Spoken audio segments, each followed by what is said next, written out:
왜 이런 식으로 썼는지 모르겠어. 그 EBS에서 나온 거야. 취준생 때는 에이스, 취업하니 월급 누팡? 근거 있는 말이었대. 근거는 개뿔이야. 근거 없어. 내 경험과 내 생각으로 보자면 전혀 연관이 없는 것을 대졸자 비율이나 노동시장 구조를 이제 전혀 고려하지 않고 쓴 기사 같아. 조직에 인원이 많으면 월급 누팡은 당연히 생기는 거고, 스펙 높은 사람이 중소기업에 가면 월급 누팡이 자연스레 될 수 있을 가능성이 높지. 왜냐면 여기서 주는 만큼만 일할 거라는 게 다 여기서 나온 말인 거잖아. 원래 급여가 작으니까.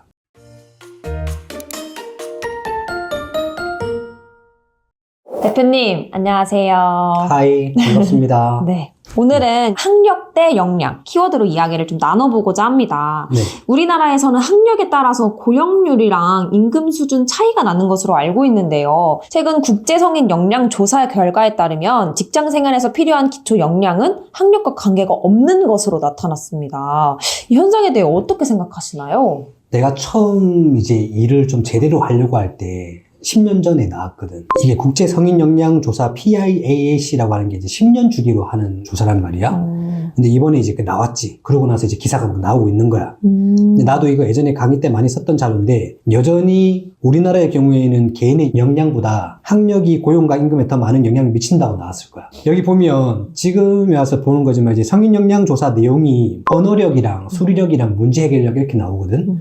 근데 이번 조사에서 우리나라가 OECD 평균 이하로 나와버렸대. 근데 대상이 16세에서 65세 성인이야. 그리고 대상을 16세에서 24세까지 끊으면 우리가 OECD 평균보다 높게 나오지. 그래서 직장 생활에서 이제 필요한 기초 역량이 학력과 관계없는 건 아니야. PDF 자료에 뭐라고 나오냐면은 남성이 여성보다 학력이 높을수록, 연령이 낮을수록 역량은 높게 나타난다라고 이야기를 하고 있지. 그래서 학력과 관계가 없다라는 건 아닌 것 같긴 해. 기업들이 학력을 우선시하는 채용 및 보상 체계의 근본적인 원인은 그럼 무엇일까요? 나도 이 자료 처음 봤을 때 10년 전이니까 2014년 정도 됐던 것 같은데, 그때 능력 중심 채용에 공공기관 위주로 좀 하려고 했던 14년, 15년도 이제 그랬던 시기가 있었거든.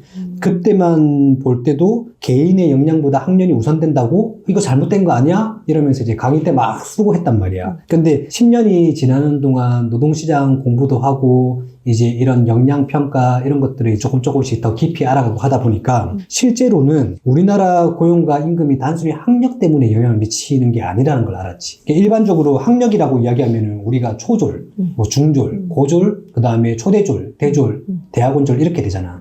근데 이게 우리나라의 경우 대졸자 비율이 OECD의 몇 등일까? 상위권에 있지 않을까요? 1등이야.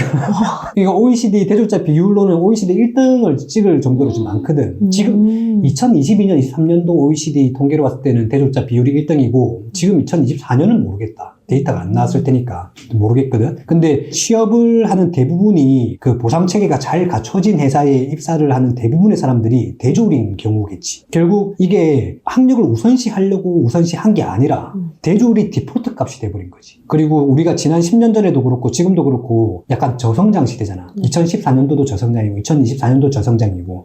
그럼 우리가 취업이 안 되면 선택하는 것이 뭐가 있을까? 대학원. 그렇지. 대학원 진학률도 높아진 거지. 그러면서 대학원 진학한 사람들, 졸업을 한 사람들이 아무래도 대학교보다 좀 더 많은 노력을 했겠지라고 해서 채용을 하게 되면, 그러면 학력에 대한 기준이 높아진 건가? 라고 또 생각을 하겠지.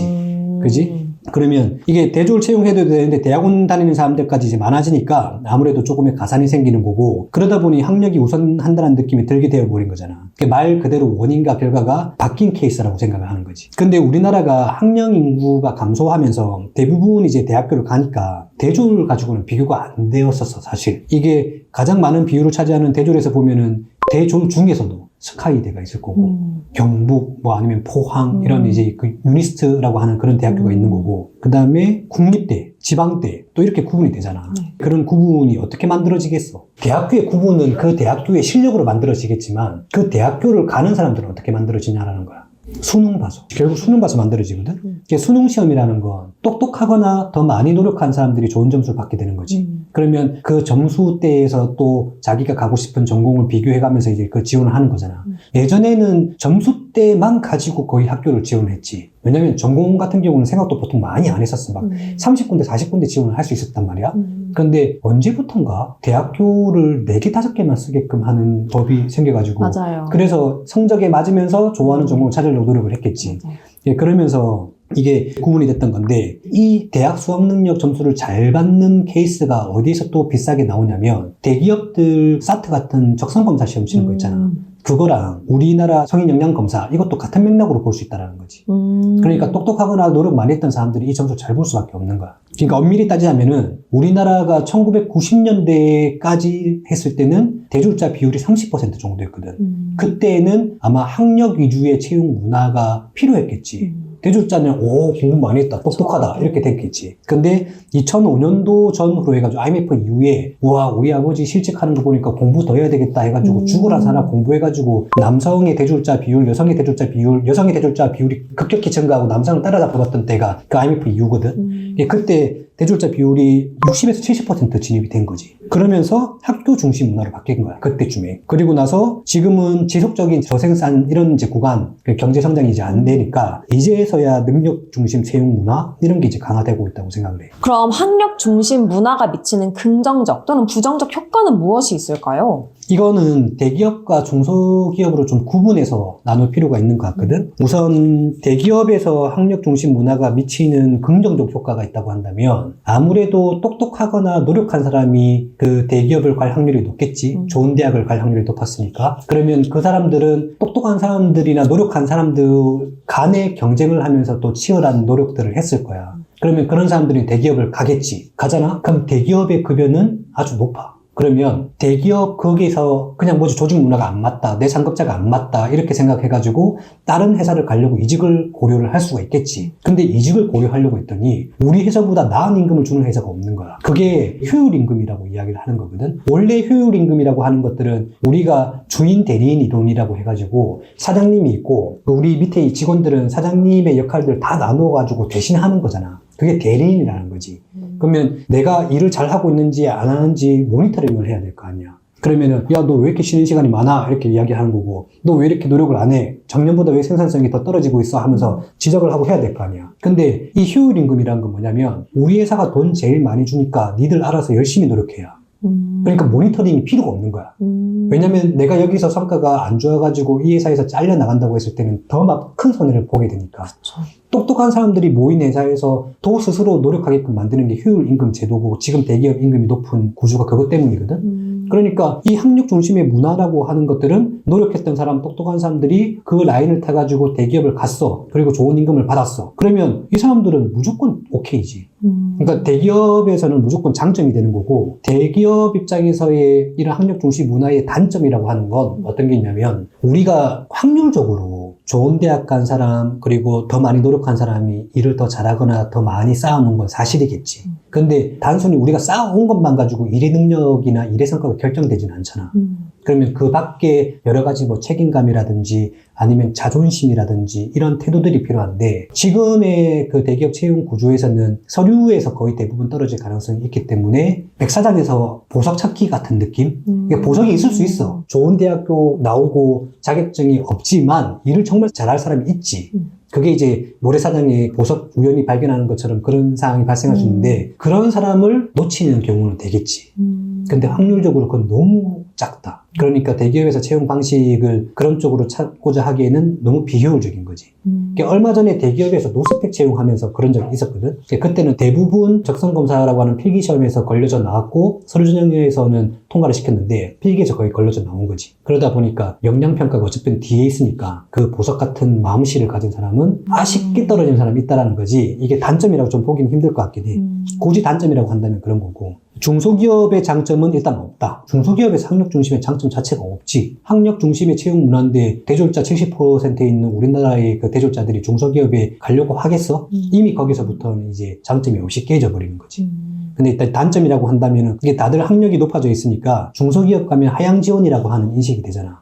지금 대부분의 노동시장 연구 보고서에는 대졸자의 하향 지원이라고 하면서 중소기업 간다고 뭐라고 하는데 그 표현 좀 쓰지 마세요 하면서 내가 맨날 그 이야기 하는 거거든. 왜 다 대졸이고 다 중소기업인데 왜 대졸자가 중소기업 지원하는 게 하향 지원이냐고. 그러게요. 만약에 대졸자가 20%고 대기업이 20% 그리고 초대졸이 70%고 중소기업이 70%다. 그러면 학력별 매칭이 되는 거잖아. 근데 다 대졸인데 중소기업 가는 게 하향 지원이면 어떻게 하라는 소리야. 그러니까 이런 인식이 되니까 입사를 해도 만족이 될까 안 될까? 안 되겠죠. 안 되지. 그리고 빨리 이직하게 되겠지. 그리고 자기가 조금 실력이 컸다라고 하면은 조금이라도 더 나은 회사가 많을 거 아니야. 대기업은 이만큼 있고 중소기업은 이만큼 있으니까 우리 회사보다 어떠한 조건이라도 많은 회사가 누구는 찾아보면 있을 거 아니야. 그러니까 이직 시장이 더 활발하게 되는 거야.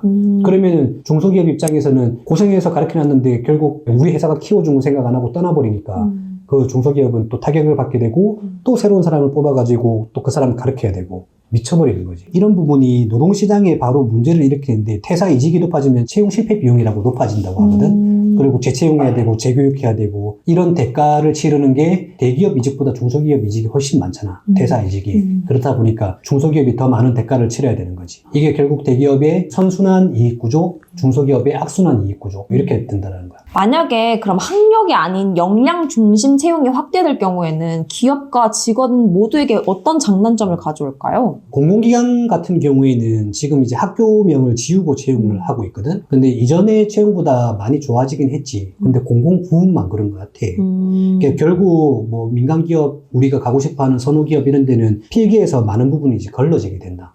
그런데 입장권이라고 했잖아.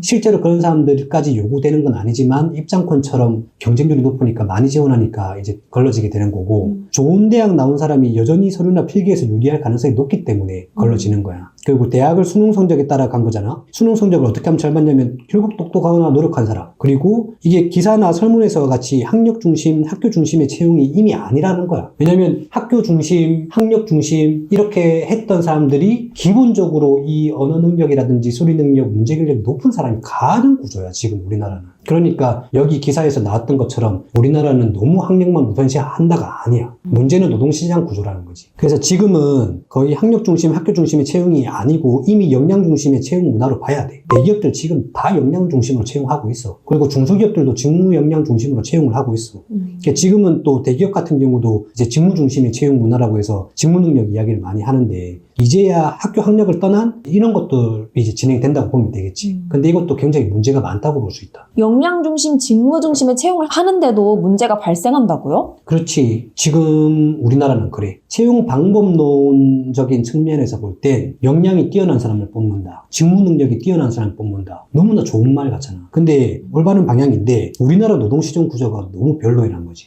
선호기업과 비선호기업으로 우리가 나눠진다라고 해가지고 이제 이중노동시장이라고 이야기를 하는데 다들 선호기업에 가고 싶을 거 아니야. 왜냐면 다들 선호기업에 가고 싶으니까 대졸이 70% 된 거 아니겠어? 근데 이게 경쟁률은 높은데 첫 번째 서류평가가 학점이라든지 뭐 학교, 그 다음에 자격증, 경험, 어학 이런 것들인데 또 이런 것들이 평소에 노력해야 확보할 수 있는 것들이거든. 그러니까 평소에 노력한 학생들이 대체적으로 좋은 학교를 가고 대학에서 무던히 열심히 하는 경우도 있지만은 확률적으로는 좋은 대학을 안 가고 열심히 하는 경우가 그렇게 많지는 않더라고. 경험상 볼 때. 좋은 대학 간 친구, 국립대 간 친구, 그 다음에 지방대에서도 약간 특정 전공이 유리한 친구, 그런 사람들은 또 그런 사람들끼리 모여서 경쟁을 하는데 대부분은 그렇게 대학 들어가서 정신 차리고 막 하는 건 아닌 것 같아요. 그래서 일단 서류 필기에서 걸리게 되고 여기서 아쉬운 부분이 하나가 생기는데 우리가 역량이라고 이야기를 하면 아까 국제성인 역량조사에서 했던 PIAC 여기에서 했던 역량이 언어 능력, 소리 능력, 문제 해결력이란 말이지. 근데 우리가 역량평가라고 하는 영역들은 뭐냐면 대인관계 능력, 문제 해결 능력, 그 다음에 책임감, 성실감, 뭐 협동심 이런 걸 역량이라고 이야기하잖아. 근데 지금 서류 전형, 필기 전형 단계를 거칠 때는 우리가 중요하다고 하는 이 역량은 앞단에서 평가가 되질 않는다. 왜냐하면 채용의 효율성과 효과성을 위해서는 어쩔 수 없이 서류 전형을 하게 되니까. 그래서 서류 전형에서 많이 떨어지게 되는 거고 이런 역량들을 다 평가하려고 노스펙 채용했다가 지난번에 보니까 면접 인원 많아가지고 막 일주일, 막 2주일씩 면접 보게 되는 그런 현상이 발생하니까 요즘엔 노스펙 채용이라고 하는데 있나? 결국에는 그게 다 빠져버리는 거야. 왜냐면은 비용 대비 효과가 그렇게 좋지가 않아. 이게 역량 중심의 채용에서 문제점이고 직무 중심의 채용도 지금 우리나라 노동시장 구조에서는 맞지 않다라는 느낌? 왜냐면은 직무 능력이 높은데 왜 중소기업에 지원을 하냐라는 거야. 다 직무 중심으로 채용을 하는데 결국 직무 능력이 높은 사람이 선호하는 기업에 가고 싶어 하는 거고 선호하는 기업에 가고 싶은 사람이 많으니까 결국에는 경쟁률 때문에 더 뛰어난 직무 능력 이렇게 되다 보니까 사람들만 미치게 되는 구조지. 다 급여 때문이라고 생각해. 그랬는데도 불구하고 대기업에서 이제 떨어지고 중견 중소로 내려오게 되는 거잖아. 그러면은 그런 사람이 중소기업에 지원을 하고 입사를 했다 쳐. 그러면 또 몇 년도 안 돼서 그만두지 않겠나? 왜냐면 대기업에서는 다른 기업 가려면 소수이거나 손해를 발생해야 되는 거고 중소기업에서는 다른 기업 가기에는 그 대상 기업군이 또 아까 이야기했던 것처럼 많은 거니까 그렇게 이제 되는 거지. 중소기업 같은 경우에는 사람이 없어서 당장 일할 수 있는 사람을 뽑는 경향이 있는데 이게 당장 일할 능력이 되는 사람들은 잘 지원을 하지 않거나 아니면 지원을 해도 오래 다니지 않는 문제가 되게 되겠지. 이 문제는 결국 돈 문제이다. 웬만한 걸로는 해결이 되지 않는다. 정말 뭐 타고난 복리후생이라든지 탁월한 조직 문화 이런 걸로는 좀 메꿀 수 있을 것 같은데 돈이 없고 경영이 잘 안 돼 어려운 중소기업이 어떻게 탁월한 복리후생이나 탁월한 조직 문화를 또 만들 수가 있겠어. 그렇죠. 그게 쉽지가 않을 거야. 대기업은 지금도 워낙 채용을 잘하고 있어. 아무 문제가 없다. 근데 중소기업들이 문제인데 약간 중소기업 같은 경우에는 스펙이 높은 사람이나 직무 능력이 뛰어난 사람을 채용한다는 게 아니라 아 얘는 왜 지원했을까 싶은 사람들을 그 사람의 태도나 역량을 가지고 채용을 해가지고 조금 더 오래 붙잡아 놓는 방법? 그 방법이 중소기업에서는 더 유리할 거라고 좀 생각이 드는 거지. 근데 그럼 자신이 없잖아. 왜냐면 중소기업에서 교육을 할 여건이 대기업보다 많지는 않을 거거든. 그렇죠. 근데 지금 당장 일할 사람을 뽑고 싶어가지고 뽑았는데 걔들은 스펙이 있다 보니까 어디든지 또 이동할 확률이 높아가지고 중소기업들은 좀 일하다가 뺏기고 이런 구조가 돼버리는 거지. 그래서 영상의 제목을 보면 왜 이런 식으로 썼는지 모르겠어. 그 EBS에서 나온 거야. 취준생 때는 에이스, 취업하니 월급 누팡? 근거 있는 말이었대. 근거는 개뿔이야. 근거 없어. 내 경험과 내 생각으로 보자면 전혀 연관이 없는 것을 대졸자 비율이나 노동시장 구조를 이제 전혀 고려하지 않고 쓴 기사 같아. 조직에 인원이 많으면 월급 누팡은 당연히 생기는 거고 스펙 높은 사람이 중소기업에 가면 월급 누팡이 자연스레 될 수 있을 가능성이 높지. 왜냐면 여기서 주는 만큼만 일할 거라는 게 다 여기서 나온 말인 거잖아. 원래 급여가 작으니까. 저도 제목만 보고는 안 좋게 생각했는데 실제로 안 그럴 것 같다는 생각이 드네요. 마지막으로 구독자분들께 한 말씀 해주세요. 좋아요, 구독, 알림 설정까지. 물론 여러분들은 어떻게 생각할지 잘 모르겠어요. 우리나라의 대기업 너무 적지 않아요? 대기업에서 일할 수 있는 사람의 비율이 8%? 중견기업까지 합치고 공공기관까지 다 합쳐서 20%? 그 정도일 것 같아. 너무 작은 것 같아. 그러니까 대졸자가 70%인데 우리가 가고 싶어하는 대기업은 8%도 안 된다? 종사자 비율로 보자면. 근데 그 8% 종사자 비율도 지금 줄이고 있잖아. 큰일이야. 그리고 대기업에 들어간 친구와 내가 중소기업에 갔어. 근데 걔들은 얼마나 더 일을 많이 한다고 월급을 그렇게 많이 줘? 이건 잘못된 것 같아. 오늘 기사인가? 어저께 기사가 그렇게 떴는데 300인 이상 대기업 초임이 5천만 원을 넘었대. 맞아요. 기사 봤어요. 이 좀 이상하지 않아? 이게 중소기업의 부장급 연봉입니다. 근데 초임으로 5천만 원을 준대. 근데 이 대기업의 신입사원과 중소기업의 부장은 실력을 겨룬다고 한다면 중소기업 부장이 밀릴까? 절대 안 밀릴걸? 구조가 잘못된 거야. 왜냐면은 규모의 경제에 따른 이득, 대기업들의 그런 지금까지 쌓아놓은 돈, 그리고 그 시장 이런 것들 때문에 돈을 버는 거지 능력 때문에 버는 건 아니라고. 그러면 분명히 댓글에다 그 말을 쓸 거라고. 억울하면 좋은 대학 갖고 대기업 취업하시던가. 나는 그 이야기를 하는 건 아니라고. 이게 전문가들이 뭐라고 이야기하냐면 성과 중심의 임금 체계 도입과 공정한 경쟁 환경 조성이 필요하다라고 이야기를 하지. 그러면 성과 중심의 임금 체계 뭘 어떻게 구체적으로 그런 말이 없어 전문가들이. 그러면 이걸 정말 솔직하게 이야기를 하자면 지급 대기업 임금을 한 70%까지 내리고 전부 70%의 세팅을 맞추는 거야. 지금 5천만 원이면 3,500만 원 세팅을 맞추는 거야. 근데 여기서 일을 잘하는 사람들은 인센티브나 성과급도 많이 주자는 거지. 근데 그게 되겠어? 이미 4천, 5천 받아버렸는데? 그렇죠. 안 되지. 낮출 수는. 낮출 수가 없지. 그리고 중소기업 같은 경우에는 돈 안 주고 싶어서 안 주나? 돈이 없으니까 안 주는 거지. 그리고 대기업과 중소기업이 공정하게 경쟁을 하라는 경쟁 환경 조성? 지금은 대기업보다 중소기업에 더 유리하기 위한 법들이 너무 많아. 중소기업 지원법, 중소기업 제품 촉진 및 판로 지원에 관한 법률 이런 것들 때문에 중소기업이 먼저 어디에 입찰을 할 수 있게끔 한단 말이지. 근데 그것도 공공의 영역이라든지 그런 영역에서만 가능하지. 그냥 단순히 상품의 질로 경쟁한다고 한다면 대기업을 어떻게 쉽게 이길 수 있겠나? 잘 안 되지. 그러니까 전문가들 하는 소리가 별로야. 그러니까 임금을 제외하고는 이미 다 하고 있고, 그러니 지금 중소기업을 좀 유리하게 하라고 하니까 대기업들이 국내 시장도 어렵다고 생각하고 해외에 나가서 일을 하는 거잖아. 해외에서 공장 지어버리고 해외에서 생산자를 만들어버리고 다 죽으란 소리밖에 안 되는 것 같아. 전문가들이 좀 모여서 솔직하게 이야기했으면 좋겠어. 나는 거기 물론 참여 못하겠지만 우리 교수님들 그리고 현장에 계신 분들 모여가지고 대기업들 밖으로 좀 안 빼고 급여를 조정하자. 우리나라에 그 사례가 있어요. 광주 글로벌 모터스 현대자동차에 지분을 넣어가지고 작은 차 하나 만드는 거 있거든. 예, 거기 현대자동차 같은 느낌의 그런 생산 공장과 그런 프로세스지만 급여는 낮아. 근데 처음에 좋은 목적을 가지고 만든 항생 구조거든. 근데 지금은 그렇진 않은 것 같아. 그냥 중견기업, 중소기업 돼버렸어. 한번 여러분들도 욕 좀 합시다. 우리나라에 대해서 욕을 하고 혹시나 좋은 대안이 있다고 생각되면은 한번 댓글로 남겨주세요. 이상입니다.